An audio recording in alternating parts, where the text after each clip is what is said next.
පින්වත්නි. දැන් බලන්නකො මුහුදේ වතුර කොහෙන් ගත්තත් ලුණු රසයි. එකම රසයයි තියෙන්නේ ලුණු රසය. බුදුහාඳුනගේ බණත් පින්වත්නි කොහෙන් ඇහුවත් අපිට තියෙන්න ඕනේ අනිත්‍ය රසයමයි. නිවනට යොමු කාරණයක්මයි.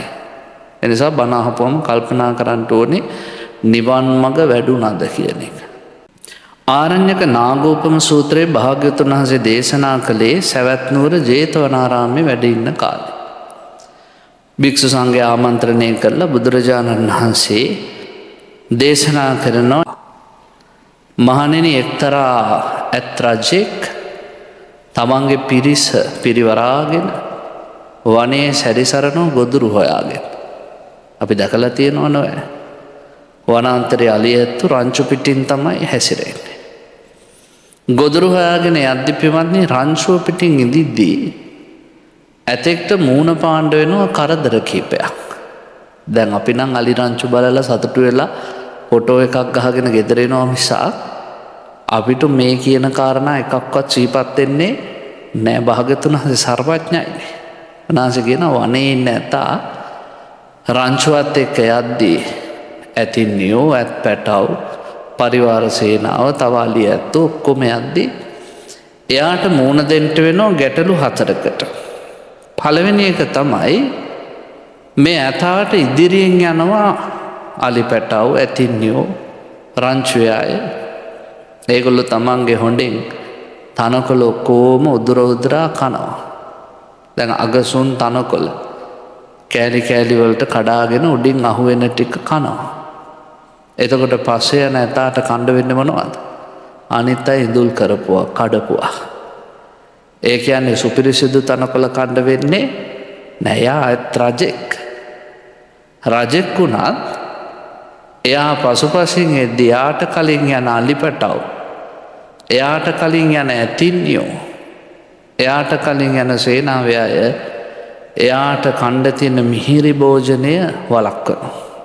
ඔන්න පළවෙනිම හානිය ඇතා රංචු ඉදීමෙන්. දෙවැනි කාරණේ බුදුරජාණන් වහන්සේ දේශනා කරනවා දැන් මේ හස්සියා රංචුවත් එක්ක යද්දී අර කියන ඇතින්නියෝ තරුණ ඇත්තු ඇත් පැටව් මහ ඇත්තු ඇතා කඩලා දාන අතු ඇදගෙන කනවා. රංචුව පිටින් ඉන්නේ. මෙයා ගිහිල්ලා මහා අතු කඩලා දාපුවාම වටේ ඉන්නෝන් ඇවිල්ලා ඒවෙන් ඇදගෙන කනවා. දැන් මහන්සිය ප්‍රතිඵල උපරිම භුක්ති විඳින්න බෑ. ඉතින් අල්ලගෙන ගහන්න තමන්ගේ රංචුවේ උන්නේ. ඕන් ඇත් රජු ඒකෙනුත් පෙලෙනවායි කියනවා. තුන්වෙනියට බුදුරජාණන් වහන්සේ දේශනා කරනවා මහණෙනි මේ ඇත් රජා පිරිසත් එක්ක නාන්න ගියාම ඇලට දොලට ගංගාවට ඇතා බහින්ද කලින් ඇත් පැටව් පයින්නවා වතුරට. ඇතින්නියෝ පයින්නවා වතුරට. තරුණ ඇත්තු පයින්නවා වතුරට. උන් ඔක්කොම ජලය කලබනවා. දැන් ඇතාට බොණ්ඩ වෙන්නේ බොර වතුර. පිරිසිදු වතුර ටිකක් බොණ්ඩ කවදාවත් අවස්ථාවක් ලැබෙන්නේ නෑ. අරුන් මඩ කලතුපුවාම බොර වතුරයි බොණ්ඩ වෙන්නේ. ඊළඟට කියනවා හොඳම වැඩේ ඇතා අභිමානයෙන් ඇත් රජෙක් විදිහට ආවට වැඩක් නෑ. අර ඇත් පැටව් ඇතින්නියෝ තරුණ ඇත්තු මහ ඇත්තු මේ ඇතාගේ ඇඟේ ගෑවි ගෑවිලු ගොඩට එන්නේ. ඇඟේ ගැටි ගැටි ඇතාගේ ශරීරයේ වැඩි වැඩි එනවලු. රජකම රාජානුහස පවත්තන්න බෑලු ඇතාට. ඔන්න පීඩිත ක්‍රම 4. පළවෙනි එක මොකක්ද? අනුන් කාපු තනකොළ වල ඉතිරි ටික කණ්ඩ වෙනවා. දෙවෙනි එක තමන් කඩලා දාපු වතු වෙනත් තුන් අල්ලාගෙන කනවා. තුන්වෙනි එක බොර වතුර බොණ්ඩ සිද්ධ වෙනවා. හතරවෙනි එක කිසිම ගරුසරුවක් නැතුව ඇතින්නියෝ ඇත් පැටව ඇඟේ හැපි හැපි රංචුවේ ගමන් කරනවා. ඉතින් ඇතා කල්පනා කරනවලු මගේ රාජානුභාවයට මේක ගැලපෙන්නේ නැහැ නෝෑ. නේද? මම ඇත් රජෙක්. මගේ රාජානුභාවයට මේක ගැලපෙන්නේ නැහැ. ඇතා එහෙම කල්පනා කරලා පින්වත්නි පිරිසෙන් වෙන් වෙනවා. දැන් 70 ඉන්නවනේ විවිධ කුල. සඳහන් කරනවා ධර්මයේ කාලවකංච ගංගෙය්‍යං පණ්ඩරං තම්බ පිංගලං ගන්ධ මංගල හේමංච උපෝසත චද්ධන්ත මේ දස. ඇත්තුන්ගේ ඉන්නවා කුල 10ක්. හීනම කුලේ තමයි කාලවක. කාලවක ඇතාට පස්සේ ඉන්නවා ගංගෙය්‍ය පණ්ඩර තම්බල පිංගල ගන්ධ මංගල හේම උපෝසත සහ චද්ධන්ත කියලා කුල 10ක ඇත්තු. දැන් මේ උසස් හස්ති රාජයා කල්පනා කරන එකට ඉන්න නිසාම මේ ඔක්කොම ප්‍රශ්න. එනිසා මම පිරිසෙන් වෙන් වුණා නම් ওই ප්‍රශ්න මොකවත් නෑ. තා මොකද කරන්නේ? පිරිසෙන් වෙන් වෙන. දැන් එයා තනියා. අපි කියනවානේ වනේ හැසිරෙන්න තනි අලියෙක් බවට පත් වුණා. බුදුරජාණන් වහන්සේ දේශනා කරනවා මේ ඇතා වෙන් වුණාට පස්සේ මහණෙනි දැන් ඔහුට කවදාවත් අනුන් කාපු තනකොළ කන්න සිද්ධ වෙන්නේ නෑ. දැන් එයා කන්නේ කෙලින්ම වනාන්තරයේ තියෙන අලුත්ම තනකොළ ෆ්‍රෙෂ් ඒවා. ඊට පස්සේ අත්තක් කඩලා දාපුවාම අවසාන කොලේ වෙනකන් එයාට කන්න පුළුවන්. මොකෙක්වත් හොඬේ දාලා ඇදලා ගන්නේ නෑ. අන්න තනිවීමේ තව වාසියක්. ඊළඟට කියනවා කවදාවත් එයා දැන් බොර වතුර බොන්නේ නෑ. එයා ගියා බොහොම පරිස්සමට පිරිසිදු වතුර සිහිල් ජලය පානය කරනවා. ඊළඟට කියනවා ගරුසරු නැතුව ඇතින්නියෝ ඇත් රජ්ජුරුවන්ගේ ඇඟේ හැප්පෙන්නේ නෑ. දැන් ඔන්න හුදකලා වීමේ ආනිසංස 4ක් ලැබුවා. අර කරදර ඔක්කොම ඉවරයි. භාග්‍යවතුන් වහන්සේ දේශනා කරනවා දැන් එයා මොකද කරන්නේ? සෝ සොණ්ඩාය සාකග්ගං භංජිත්වා සාකා භංගේන කායම් පරිමදිත්වා අත්තමනෝ කණ්ඩුං සංහස්සති. දැන් එයා මොකද කරන්නේ? හොඬින් අතු කඩාගෙන කාලා ඇඟ කසන වෙලාවල් වලටත් ඒ කඩාගත් අත්තෙන්ම ඇඟට ගහලා මැස්ස වෙලෝලා කොහේ හරි පිරිමැදීම් කරන්න ඕනේ නම් ගහක පිට උලලා බොහොම නිදහස් ජීවිතයක් ගත කරනවා. හුදකලාව නිසාම ඔහු ලබපු සතුටක්. ඔන්න අරණේ ඉන්න ඇතා ගැන බුදුහාඳුරෝ ඔච්චරයි කියලා. ඊළඟට බුදුහාඳුරෝ කියනවා ඒව මේව කෝබෝතෝ. මහණෙනි ඒ වගේම හාමුදුරුවොත් කල්පනා කරන්න ඕනේ. ගිහියොත් කල්පනා කරන්න ඕනේ. විවේකමයි යහපත්. හුදකලාවමයි යහපත්. දැන් පිරිසත් එක්ක ඉඳිද්දි හරි කරදරයි නේද? ධර්මයේ සඳහන් වෙනවා තනියෙන් ඉන්නවා කියලා කියන්නේ මහා බ්‍රහ්මයා වගේ. බ්‍රහ්ම ලෝකවල ප්‍රශ්න නැහැනේ පින්වත්නි. පංචෝරම් භාගීය සංයෝජන ඔක්කොම ප්‍රහාණය කළා ඉවරයි. කාමරාග නැහැ, පටිඝ නැහැ. ඊළඟට සක්කාය දිට්ඨි විචිකිච්ඡා සීලබ්බත පරාමාස නැහැ. බ්‍රහ්මයා හරි සතුටින් ඉන්නවා. තනියෙන් ඉන්නකොට බ්‍රහ්මයා වගේ. දෙන්නෙක් වුණාම දිව්‍ය ලෝකවල. දිව්‍ය ලෝකවල ප්‍රශ්න. ඒගොල්ලන්ට අර බ්‍රහ්ම ලෝකවල තියෙන නිදහස විඳින්න බෑ. හැබැයි 2 3 වුණාම භාගතුන් වහන්සේ කියන ආංගමක්. ගම්වල හැමදාම කච කචේ, හැමදාම රණ්ඩු, හැමදාම සද්දබද්ද. ඔයත් ගොඩක් වෙලාවට ඉන්නේ කොහෙද? ගම්වල. මේ ගීගේ කියන්නේ ගිනි ගොඩක් කිව්වේ ඇවිලි ඉන්නේ. එනිසා බුදුහාඳුරෝ දේශනා කරන මහණෙනි හුදකලාවට ප්‍රිය කරන්න ඕනේ. යම් කාලයක මහණෙක් තේරුම් ගත්තා නම් මේ ලෝකය තුල අපේ හුදකලාවමයි අපිව නිවන් මාර්ගට පමුණන්නේ කියලා. ඒ මහානා මෙහෙණියක් තේරුම් ගත්තා නම් ඒ මෙහෙණිය උපාසකයෙක් ඔය සත්‍ය තේරුම් ගත්තා නම් උපාසකයා උපාසිකාවක් තේරුම් ගත්තා නම් ඒ උපාසිකාව පිරිසෙන් වෙන් වෙනවා. පිරිසෙන් වෙන් වෙලා පිරිසෙන් ඈත් වෙලා ඒ අතෝ සමාහිත සිතක් ඇතිව කල්ගත කරන්නට පටන් ගන්නවා. මමත් මේ පිරිසෙන් වෙන් වෙලා හිටියනම් අර ඇත් රජා වගේ මටත් සමාජයේ ගොඩාක් දේවල් වලින් බේරෙන්න පුළුවන්. දැන් බලන්නකො පින්වත්නි අද සමාජයේ අපි මිනිස්සු කියන්නේ සමාජ සත්වයෝ තමයි. හැමෝත් එක්කම ගනුදෙනු පවත්වනවා.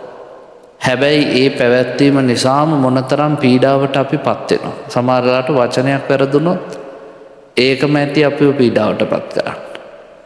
අපේ ක්‍රියාවන්ගේ යම් කිසි වැරද්දක් සිද්ධ වුණොත් ඒකම ඇති අපේ ජීවිතය මහා දරුණු විදිහට ප්‍රපාතයකට ඇදලා දාන්න. සමහර වෙලාවට අපේ සිතුවිලි වැරදුනොත් මුළු මහත් සමාජයකින්ම අපිව කොන් කරලා දාන්න පුළුවන්.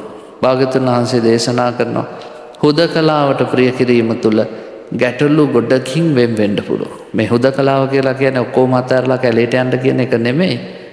හිත හදන්න, තනිකමට හිත පුරුදු කරන්න, විවේකයේ හිත අලවන්න. එතකොට ඔබට ධර්මයේ නොපෙනෙන මානයක් පෙනෙන්න පටන් ගන්නවා.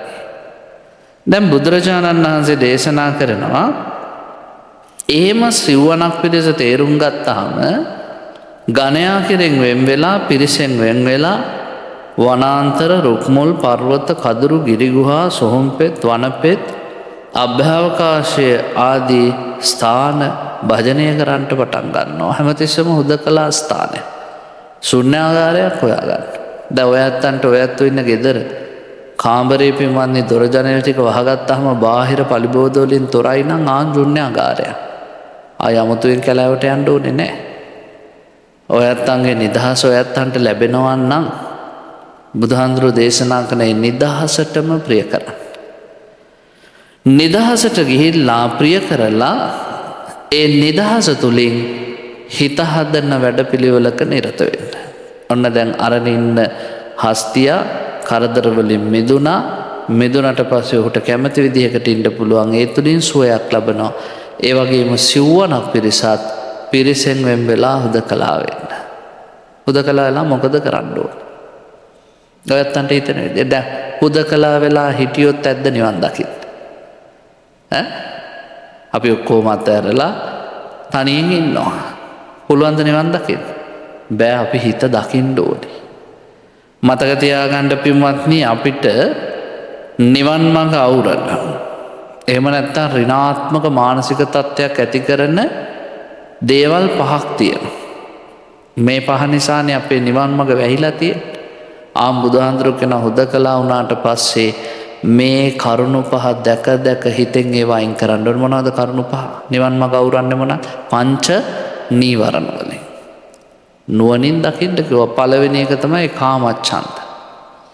මොකද්ද පින්වත්නි කාමච්ඡන්ද කියන්නේ? කාම වස්තු කෙරෙහි ඇති ආශාව. ඔකට තව නමක් කියනවා අවිද්‍යාව. එහෙම නැත්නම් කාමරාගය කියලාත් කියනවා. බුදුරජාණන් වහන්සේ දේශනා කරනවා මෙන්න මේ ස්වභාවය අවබෝධ කරන්න පටන් ගන්න. හරියට පිරිසිදු වතුරකට ඩයි දැම්මා වගේනේ කාමසිතුවිලි ආපුවම තේරෙන්නේ නැහැ මොනවද කරන්න කියලා. කාමෙන් අඳ වුණාට පස්සේ පින්වත්නි හරි වැරද්ද තේරෙන්නේ නැහැ. දවයත් අහලා ඇති ධර්මාශෝක මහරජුරවන්ට අපේ මිහිඳු හාමුදුරුවෝ සංඝමිත්තා වගේ දරුවෝ දෙන්නෙක් ලැබුණ විදිසාවේ කුමාරිකාව නිසා. තව බිසෝරු ගොඩක් හිටියනේ ධර්මාශෝක රජුරවන්ට. අසන්දි මිත්‍රා හිටියා, කෞරවකී හිටියා, තිස්සාරක්කා හිටියා. ඔය වගේ බිසෝරු ගොඩක්. ඒකෙන් තවත් එක්කෙනෙක් හිටියා පින්වත්නි. ඒ බිසෝගේ පුත් කුමාරයාගේ නම කුණාල. කුණාල කියන නම වැටුනේ ඉපදිච්ච දවසේ රජුරුව දැක්කා හරි ලස්සන ඇස් දෙකක් තියෙනවා කොළුවට. ඒ පාර ඇහුවා මෙච්චර ලස්සන ඇස් දැකලා තියෙනවද කලේ? ස්වාමීනි හිමාලයේ ඉන්න කුණාල කියන පක්ෂීන්ට නම් ඔහොම ඇස් තියෙනවා. නම දැම්ම කුණාල. හරිම හොඳට හැදුනා කුණාල කුමාරයා. කුක්කුටාරාමේ පන්සලට ගියා රජුරුවත් එක්ක පුංචි කාලේ. යස කියන මහරහතන් වහන්සේ දැක්ක මේ කොල්ලාගේ අනාගතය. වැඩි කල් යන්න කලින් ලොකු ව්‍යසනයකට පත් වෙනවා. එනිසා කොල්ලට උපදෙසක් දුන්නා. මොකක්ද? පුතේ මේ ඇහැ මම නෙමෙයි, මගේ නෙමෙයි, මගේ ආත්මෙ නෙමෙයි කියලා දකින්න. කන මම නෙමෙයි, මගේ නෙවෙයි, මගේ ආත්මෙ නෙවෙයි කියලා දකින්න. සියලු සංස්කාරවල අනිත්‍ය ස්වභාවය මෙනෙහි කරන්න. අනිත්‍ය නිසාම දුකයි කියන එක මෙනෙහි කරන්න. යමක් දුක් සහගතයි අනාත්මයි කියන එකත් මෙනෙහි කරන්න. පුංචි කාලේ ඉඳන් කුණාල ඔය ටික මතක් කරනවා. රජුරුවන්ගේ හිටපු බිසවක් තිස්සාරක්කා කියන කුණාල කුමාරයා කෙරෙහි කාමසිතක් ඇති කරගන්න. කාමයේ ස්වභාවය. ඇවිල්ලා කියනවා මට ඔබත් සමග අභිරමණය දෙන්න අවශ්‍යයි. කුමාරයා කියනවා මොනවද මේ කියන්නේ? ඔබ මගේ අම්මගේ වයස. ඔබ මගේ කුඩම්මා කෙනෙක්. මට ඒ දේ කරන්න බෑ. ඒ පාර තිශ්ශාරක්කා පින්වත්නි වෛරයක් හදාගන්න. එහෙමනි මිනිසුන්ගේ හිත්වල තියෙන ආසාවන් ඉෂ්ට කරගන්න බැරි නම් ඊට පස්සේ පලිගන්න පටන් ගන්නවා. අර ප්‍රසිද්ධ ගීතයකක් තියෙන ප්‍රේමයයි වෛරයයි අතරේ වෙනස කෙස් ගසකට සමයි. බිඳුනුදා පූජාව ප්‍රේමයේ ඔහුගේ ආගම වෛරයයි. පස්සෙන් යනවා ගුණ කිය ඔයා හරි ෂෝක් කියලා. හැබැයි අයිති කරගන්න බැරි වෙච්ච ගමන් පහුවෙන්දා ඉඳන් පලිගන්නවා. තිශ්ශාරක්කත් හිතුවා දෙන්නම් වැඩේ. මොකද කළේ? කාලයක් යද්දී මේ කුමාරයා තක්ෂිලාවට ගියා බිරිඳත් එක්ක සතුටින් ජීවත් වුණා. රජ්ජුරුව අසනීප වෙච්ච වෙලාවේ තිශ්ශාරක්කා හොඳට රජ්ජුරුවන්ට සැලකුවා. ධර්මාශෝක රජ්ජුරුව කියනවා වරයක් ඉල්ලාපන්. තිශ්ශාරක්කා කියනවා මට දවස් 7කට රජකම ඕනේ. මොකටද රජකම ගත්තේ? අර පුංචි කොල්ලගෙන් පලිගන්න. රාජමුද්‍රිකාව ගහලා හසුනක් යවුවා. රාජද්‍රෝහී කුණාලයාගේ ඇස් ගලවා පියවු. කුණාල කුමාරයා ධාර්මිකයි. රාජමුද්‍රිකාව දැක්කහම අනිවාර්යයෙන්ම මේ රජයෙන් යවපු එකක් කියලා දැනගත්තා. වදකයන්ට කිව්වා කමක් නැහැ ගලවපන් ඇස්. කවුරුත් ගැලෙව්වේ නැහැ. මොකද රත්තරන් කොල්ලේ ඔක්කොම ගෝ අපිට බෑ. කුමාරයා රාජකීය සලකුණ රන් මකුටේ ගලවලා කිව්වා මේක අරගෙන ගලවපන්. ඒ පාරේ වදකයෝ අතර හිටපු අලුතෙන් රැකියාවට බැඳිච්ච තරුණේ ගොඩක් වෙලාවට ඔය තරුණයෝ තේරෙන්න කල් යනවනේ ඒගොල්ලන්ට හැමදේම. ඒක අකුවා මට රන් මකුටේ දෙනවනම් මං ගලවන්නම් ඇස් කියලා. ඒ පාර කුමාරයා කියනවා ඉස්සෙල්ලා පළවෙනි ඇහැ ගලවලා මගේ අතට දෙන්න ඕනේ. දුන්නා. ඒ ඇහැ දිහා බලාගෙන අනිත්‍ය සංඥාව වඩද්දි පින්වත්නි කුමාරයා සෝතාපට්ටි ඵලයට පත් වුණා. දැන් අනිත් ඇහත් ගලවපන් කිව්වා. දැස් දෙකම අන්ධ කළා. මොකක් නිසා?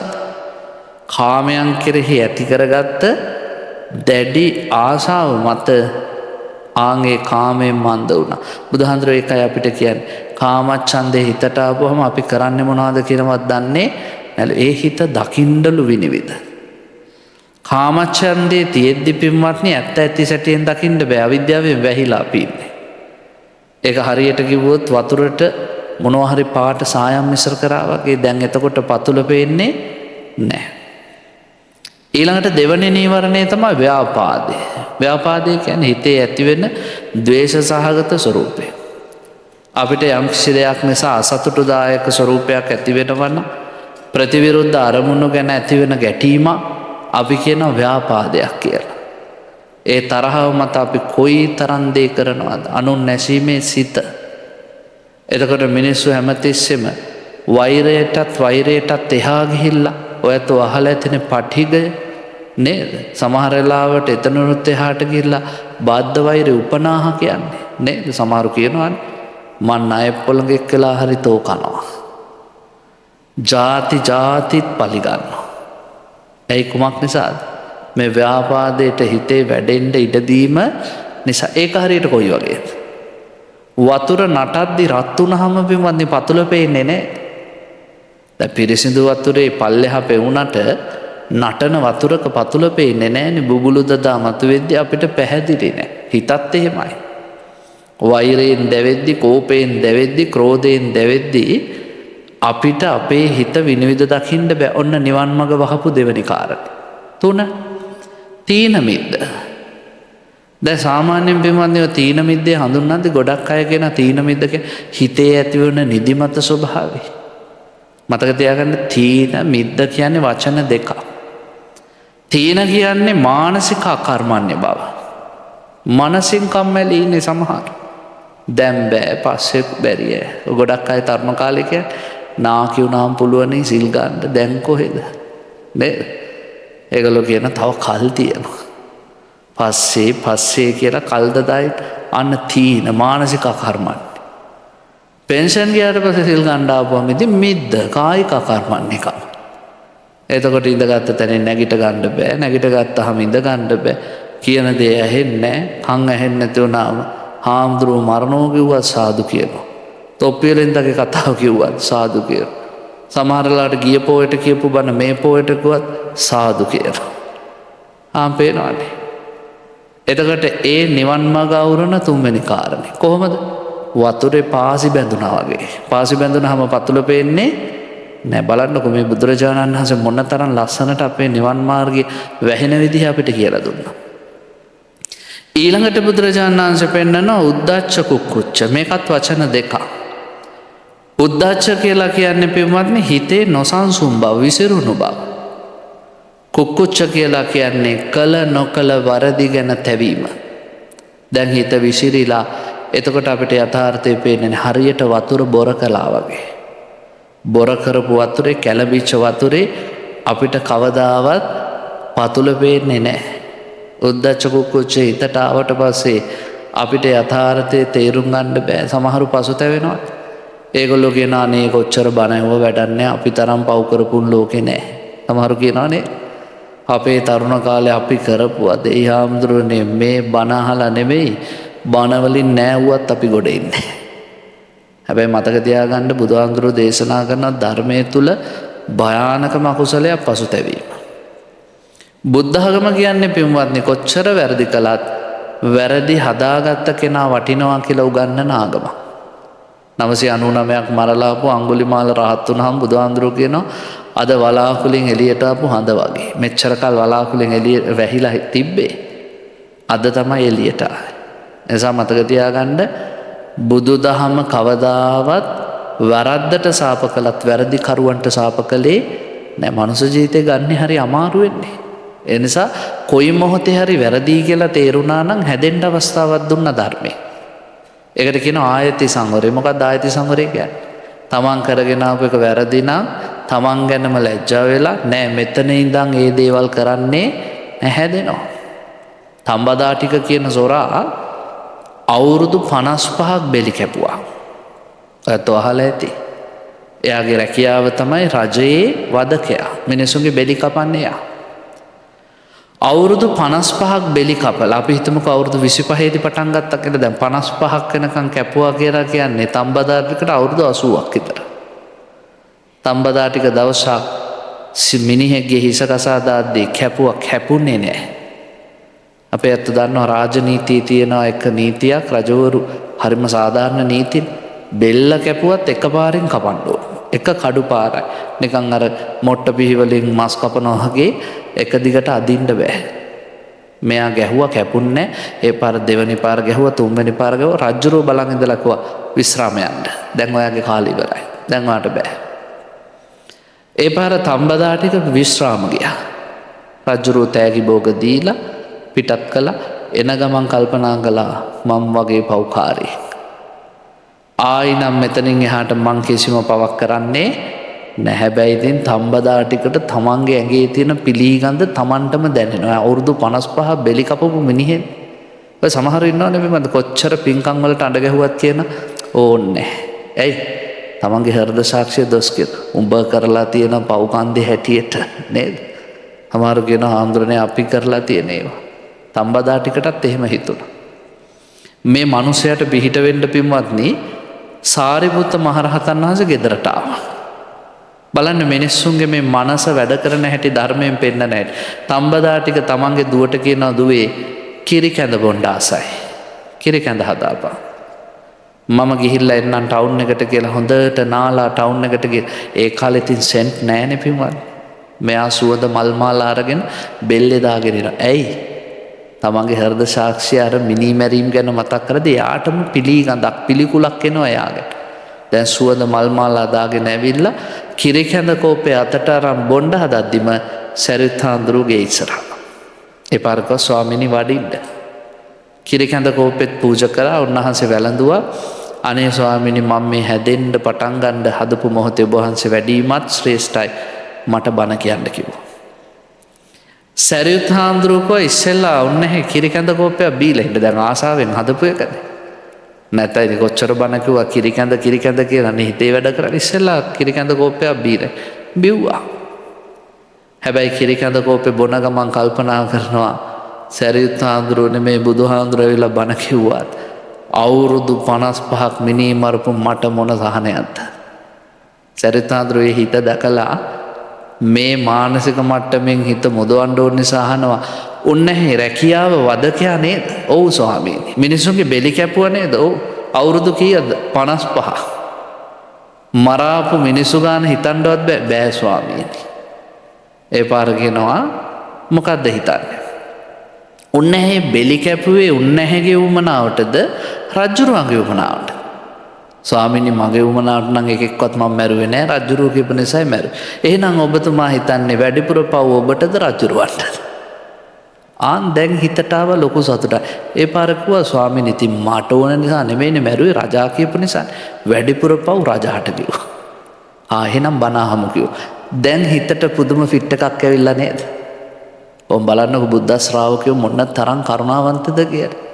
මේ මිනිස්යාගේ හිත හදපු හැටි. එනිසා අපි දැන් සාරිපුත්ත හාමුදුරුවෝ බණ කියන්න පටන් ගද්දී පුදුම කැමැත්තකින් බණහන්. ඇයි?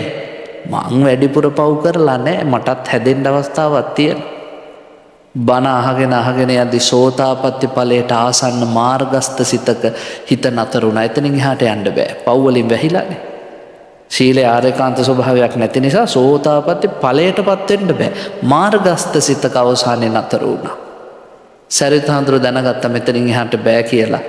උන්වහන්සේ කිව්වා හොඳයි එහෙනම් තව දවසක බණ අහමු. මං ගිහින් එන්නම්.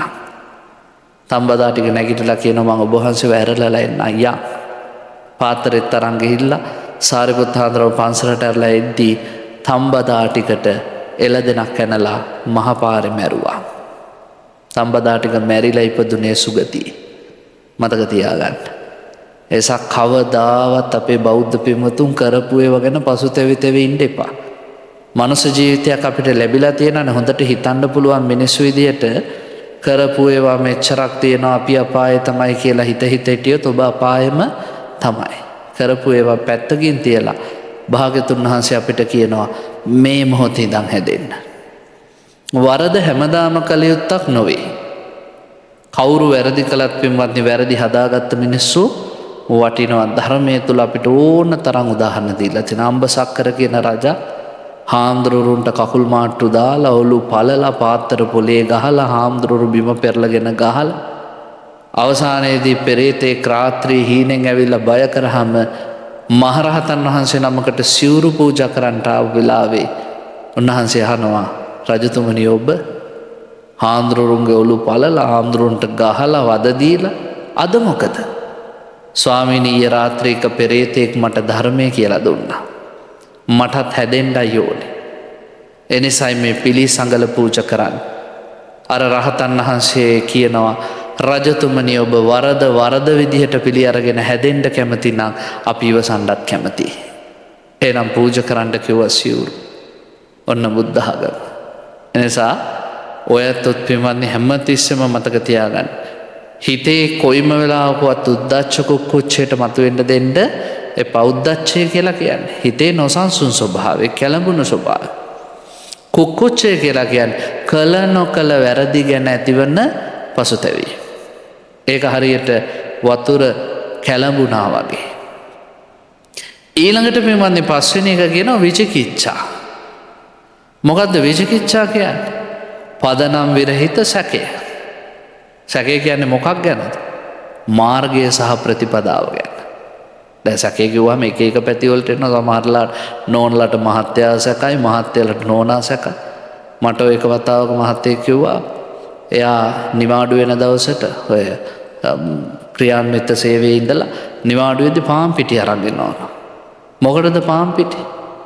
රාත්‍රියට නිදා ගන්න කලින් ඇඳ වටේ දානවලු පාන් පිටි. උදේ නැගිට ගමන් බලනවලු අඩි සලකුණු තිබ්බොත් නෝනට අල්ලගෙන තඩි බානවා. ඇඳෙන් බැහැලා කොහෙද ගියේ කියලා. සැකය. ඕනෑට වැඩිය දරුණු විදිහට ආපුවා. එහෙම මානසික රෝගීන් අපි අතර ඉන්නවා නේද? ඔය මනෝවිද්‍යාව ගොඩක් වෙලාවට ODC තත්ත්ව කියලා කියන්නේ, OCD කියලා. නේද? OCD කියන්නේ මොනවද? ඒගොල්ලන්ට තියෙන ග්‍රස්තීය තත්ත්ව. සමහරු ඉන්නවා දොර ලොක් කරලාද කියලා 10 පාරක් විතර බලනවා. ඇඳන් යට බලන. හොරු පැන්නා කියලා කලබල වෙන. අත හොදලා නැවත මේ බලනවා නේද? හිතේ සැකය කියන එක පින්වත්නි ඕනෑට වැඩිය වර්ධනය කරගත්තාම දකින ඔක්කොම සැකයි. බුදුවරු අපිට මේ සැකය කියන එක දුරු කරගන්න බොහෝම ලස්සනට ධර්මයේ තුල මාර්ගය පෙන්වලා දෙනවා. උන්වහන්සේ කියනවා සැක කරන්න හිතෙන විදිහට කටයුතු නොකර ඉන්න, සැකයක් ඇති වෙන්න කලින් ඒක වළක්ව ගන්න උත්සාහ කරන්න. කොහොමද කරන්නේ? දැන් බලන්න ධර්මයේ ලස්සන තැනක් තියෙනවා. ඔය පුන්න කියන දුගියගේ බිරිඳ දානේ හදාගෙන එනවා. දවල් කෑම පුන්නට පුන්න කුඹුරු කොටනවා. අතරමඟදී සාරිපුත්ත මහරහතන් වහන්සේ වැඩියහම දානේ ටික දෙනවා. අර මහත්තයාට හදාගෙන ආපු කෑම ටික සාරිපුත්ත හාමුදුරන්ට දෙනවා. දැන් ගෙදර ගිහිල්ලා ආයු උයාගෙන එනවා. හොඳටම හවස් වෙලා හැන්දෑවේ 2-3 වෙලා පුන්න හොඳටම බඩගින්නේ. පුන්න හිතාගෙන ඉන්නවා අද නම් උදළු මිටෙන් හරි ගහනවා. මේ ගෑන්ට මෙච්චර යනවද උයන්න කොහෙ ගියාද? දැන් සැකේනේ. නෝනා එන ගමන් කල්පනා කරනවා සද්ද නැතුව ලං වුණොත් මේ මිනිහා මට පෙරලගෙන ගහනවා. උදළු මිටෙන් ගායි ඔළුව පැලෙයි මම මැරෙයි. එනිසා ඒ සැකය මගදීම නැති කරන්න ඕනේ. මොකද කරේ? ඈත ඉඳන් කෑ ගහලා ගියා මහත්තයෝ මන් දවාලේ කෑම ගෙනාවා සරියුත් හාමුදුරුවෝ පිණ්ඩපාතේ ආවා බෙදුවා දැන් ආයි ගෙදර ගිහිල්ලා ඔයාගෙන එනවා. ආන් තේරුම් ගත්තා දන් දීලා නිසයි මේ හදිය කියලා ප්‍රශ්නේ ඉවරයි. සද්ද නැතුව ලං වුණා නා ඔළුව පැලෙන්න ගහලා. එනිසා මතක තියාගන්න සැකයක් ඇති වුණාට පස්සේ විසඳන එක නෙමෙයි කරන්න ඕනේ. සැකය ඇතිවීමෙන් වළක්ව ගන්න. දැන් බුදුරජාණන් වහන්සේ භික්ෂුන් වහන්සේලාට විනය සිල්පද පනවද්දි කියන ආවරණය වෙච්ච තැනක කෙනෙක්ට සැක හිතෙන්න පුළුවන් තැනක ස්ත්‍රීන් එක්ක කතාවට යන්න එපා. ඇයි ඒ? දැන් කොච්චර පින්වන්දි කතා හැදුනට පස්සේ හාමුදුරුවෝ උඩ පැන පැන කිව්වා නෑ නෑ ඒ අපේ අම්මා මගේ සහෝදරිය කියලා වැඩක් නෑ. ප්‍රශ්නේ වෙලා ඉවරයි. බුදුහාමුදුරුවෝ කියන සැකේ ඇති වෙන්න කලින් වළක්වන්න. මෙතෙන්දි කියන්නේ මාර්ගය සහ ප්‍රතිපදාව. යම් කිසි විදියකින් ඔබට හිතෙනවා මේවා දැන් කරන්න පුළුවන්ද දන්නේ නැහැ. ඔය ආරෂ්ඨාංග මාර්ගයේ වඩන්න පුළුවන් එකක්ද දන්නේ නැහැ. බුදුහාඳුරෝ කියලා කෙනෙක් ඇත්තටම හිටියද දන්නේත් නැහැ. මේ නිවන් මඟ උන්වහන්සේ සාක්ෂාත් කළාද දන්නේ. අපි නිකන් මහන්සි වෙනවා විතරයි මෙලොවක් තියනවද දන්නේ නැහැ. පරලොවක් තියනවද? ආන්ගේ සැකේට આવොත් අපේ නිවන් මඟ වැහිලම යනවා. දැන් අද කොට දෙනෙක් හොයනවානේ බුදුහාඳුරෝ ඉපදුනේ කොහෙද කියලා. දැන් අපි නම් දන්න විදිහට බුදුහාඳුරෝ ඉපදුනේ දඹදිව. මොකද දේශනාවේ සඳහන් වෙනවානේ සියලු බුදුවරු පහළ වෙන්නේ දඹදිව මධ්‍ය මණ්ඩලයේ පමණ. එතනින් පරිබාහිරව බුදුවරු පහළ වෙන්නේ නැහැ. හැබැයි සමහරු දවල් හීන දැක්කහම කියනවා නෑ බුදුහාඳුරෝ ඉපදුනේ මේ කොළොන්නාවේ සාලමුල්ලේ. අර සල්ලුවේ කෙළවර තමයි සාලමුල්ල. සමහරු කියනවා හබරන කැලේ. අලියැත්තුන්ටවත් බොන්න වතුර ටිකක් නැති කැලේ. ඔහොම පිස්සු මතමතාන්තර ඉදිරිපත් කරනවා. ඉතින් කෙස් පැලෙන තර්ක කිය තමන්ගේ මතය ඔප්පු කරන්න උත්සාහ කරනවා. බුදුහාඳුරෝ කොහේ ඉපදුනාම අපිට මොකෝ? බුදුහාඳුරෝ ඉපදිච්ච තැන දැනගත්තා කියලා අපි නිවන් දකින්නේ නැහැ. බුදුහාඳුරෝ බුදු වෙච්ච තැන දැනගත්තා කියලා අපි නිවන් දකින්නේ නැහැ. බුදුහාඳුරෝ කොහේ හිටියත් අපිට වැඩක් නැහැ. අපිට අදාළ දේ තමයි උන්වහන්සේ පෙන්නපු මේ ප්‍රතිපත්ති ශාසනය, ප්‍රතිවේද ශාසනය. උන්වහන්සේ හරි ලස්සනට අපිට මේ ධර්මයේ කියලා දීලා තියෙනවා. උන්වහන්සේ පින්වත්නි මේ ධර්මයේ තුලින් අපිට ඒකායන මාර්ගයක් පෙන්නලා තියෙනවා. පෘථග්ජන භූමිය කියලා එකක් තියෙනවා, නිවන කියලා එකක් තියෙනවා, යන පාරකුත් තියෙනවා. පාර කියන්න භාග්‍යතුන් වහන්සේත් ඉන්නවා. ඒ පාරේ මඟ සලකුණුත් කියලා තියෙනවා. ගියොත් ඉතින් හරියටම අපිට අවසානයේ තෙක් යන්න පුළුවන්. බුදුහාඳුරන්ගේ වැරද්දක් නැහැ. යන නොයන එක අපේ යුතුයකම්. අපි ගියොත් සාර්ථක ප්‍රතිඵල, නොගියොත් අපි අසාර්ථකයි. භාග්‍යතුන් වහන්සේ මඟ කියලා ඉවරයි. එනිසා අපි මතක තියාගන්න ඕනේ මේ කියන විචිකිච්ඡාව આવොත් හිතට හරියට වතුර බොර වුණා වගේ දැන් පතුල පේන්නේ නැහැ. ඉතින් බුදුරජාණන් වහන්සේ දේශනා කරන තනි වුණාම ඔන්න ඔය පහ නැති කරන්න. මොනවාද පහ? කාමච්ඡන්ද, ව්‍යාපාද, තීන මිද්ද, උද්ධච්ච කුක්කුච්ච, විචිකිච්ඡා. ඒ පහ දුරු කළා නම් ඊට පස්සේ මොකද කරන්න කියන්නේ? භාග්‍යතුන් වහන්සේ දේශනා කරනවා එයා දැන් රූප පිළිබඳව තියෙන ආසාව නිතරන්නේ අරූප ධානතලවලටපත් වෙන්නත් හිත හදන්න ඕනේ. ආකාසානංචායතනෙ, විඥානංචායතනෙ, ආකින්චඤ්ඤායතනෙ, නේව සංඥා නා සංඥායතනෙ. එතකොට ධ්‍යාන 4 වැඩුවා, අරූප ධ්‍යාන වැඩුවා. තවත් හුදකලා වුණාම එතනිනුත් එහාට ගිහිල්ලා අපිට පුළුවන් කෙලෙස් දුරු කරන්න අනිත්‍ය සංඥාවට හිත යොමු කරන්න විදර්ශනා. විදර්ශනාව වඩද්දී අපිට පහළ වෙනවා චුතූපපාත, සත්‍යයේ උපත විපත පිළිබඳව දැනුම. ඊළඟට අපිට පහළ වෙනවා පුබ්බේ නිවාසානුස්මෘති, පෙරවිසූ කඳ පිළිවෙල දක්නා නුවණ. ඊට පස්සේ තවදුරටත් මේ විදර්ශනා සංඥාව තුළම හිත මුල් බැස ගැනීමෙන් ආසවක්ඛය ඥානෙ සියලු කෙලෙසුන් නැසීමෙන් ලබන ඥානෙ. ආන් එතකොට අපි කියනවා නිවන් දැක්කා. අපි එතකොට මේ ලෝකයේ තුළ සදාතනික සැපයට පත්තිච්ච මිනිසු බවට පත්වෙනවා. එනම් බලන්නකු මේ සූත්‍රය පටන් ගත්තේ කොහෙන්ද අවසන් වෙන්නේ කොහෙන්ද කියලා. මොකක්ද ඇතා කැලේ ඉඳිද්දි පිරිසත් එක්ක ඉඳිද්දි හරි ප්‍රශ්න ඔය ඇත්තන්ටත් එහෙමයි. ගෙවල් වල තියෙන ප්‍රශ්න මං කියන්න ඕනේ නැහැ. පිරිසක් එක්ක ඉඳිද්දි අරයා මගේ මේස් එක ගත්තයි කියනවා, මෙයා කලිසම ඇඳයි කියනවා, අරයා ෂර්ට් එක ගත්තයි කියනවා. දේපල බෙදා ගන්න මරා ගන්නවා, සහෝදර සහෝදරියෝ වෙන කොටා ගන්නවා. මේ ජීවිතය තුළ පින්වත්නි අපි එකට ඉඳිද්දි මහා පුදුම ගැටලු රාශියකට මුහුණ දෙනවා. හුදකලා වීම තුළ ඒ ගැටලු බොහෝමයක් නිරාකරණය වෙනවා. හැබැයි හුදකලා වුණා කියලා නිකං කාලා බීලා පැත්තට වෙලා හිටියා කියලා නිවන් මඟ විවර වෙන්නේ නැහැ. භාග්‍යවතුන් වහන්සේ දේශනා කරන නිවන අවුරපු කරුණු ටික ඉවත් කර කර රූප අරූප ධ්‍යාන උපදවාගෙන කෙලෙස් සංසිඳවාගෙන නිවන සාක්ෂාත් කරන්නට කියලා. පින්වත්නි තමා තුළ කාමච්ඡන්දය ඇත්තේ කියලා තමා තුළ ඇති කාමච්ඡන්දය දකින්න, තමා තුළ කාමච්ඡන්දය නැත්තේ කියලා තමා තුළ නැති කාමච්ඡන්දයක් දකින්න. එතකොට අපිට අවබෝධය තුළ නූපං කාමච්ඡන්ද ඉපදීම වළක්වන්න පුළුවන්. ඉපදිච්ච කාමච්ඡන්ද ප්‍රහාණය කරන්න පුළුවන්. ප්‍රහාණය වෙච්ච ඒවා නැවත නැවතත් ප්‍රහාණය වීම නැති කරලම දාන්න පුළුවන්. එහෙම පංච නීවරණ නැති කරාම තමයි අපි කියන්නේ නිවනට අපේ හිත නැවුණා කියලා. එතකොට නිවන් මඟ අවුරන්න කරුණු නැති නිසා අපි ශීඝ්‍රයෙන් නිවනට යනවා. බලන්නකො මේ පහ නවත්ත ගන්න බැරි නිසානේ සසරේ අපි දුක් විඳින්නේ. ඒ අවබෝධයට එන්න සදාකාලික සැප ඇති නිවන් සුවම වේවා. ඒ නිවන සාක්ෂාත් කිරීම පිණිස මේ ආපු බණ උපනිශ්‍රේම වේවා කියලා සාදු කියලා ප්‍රාර්ථනා කරා.